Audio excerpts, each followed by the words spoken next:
এরশাদ ক্ষমতায়, বিএনপি তাদের কৌশল চলছে, খুব কৌশল চলছে, ভারতীয় আসন আরম্ভিত করল।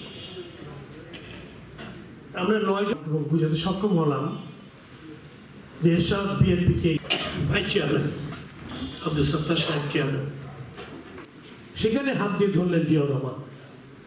৭১-এর মুক্তি আমরা একটু ফরসেশন করিনি। সাংবাদিক খুলনা এমএসের আয়োজনে বেগম খালেদা জিয়া, মিয়া গোলাম পরোয়ার, বাংলাদেশ জামাত ইসলামী সেক্রেটারি জেনারেল, এইমাত্র চলে বিন্দু এবং সাংবাদিক বন্ধুরা, আজকে আমাদের আমন্ত্রণে সারা দিয়ে রাজনৈতিক সত্তা আর একটি হচ্ছে তার সাংবাদিক সত্তা। আমার সামনে আদর্শ ছিলেন বেগম খালেদা জিয়া। দীর্ঘক্ষণ ধরে আলোচনা হচ্ছে, এখন আলোচনা শেষ হচ্ছে। তো এটা আমাদের সংসদীয় শাসন ব্যবস্থা, আমাদের জুডিশিয়ারি, আমরা ওনার এই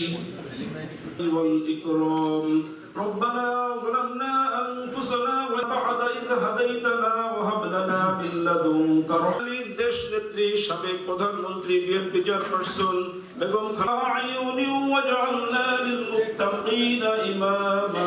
ব্যারিস্টার আব্দুর রাজ্জাক সাহেব আপনাদের কিছু বলেনি, আমি তো ওনাদের কথা বলছিলাম, আমি তো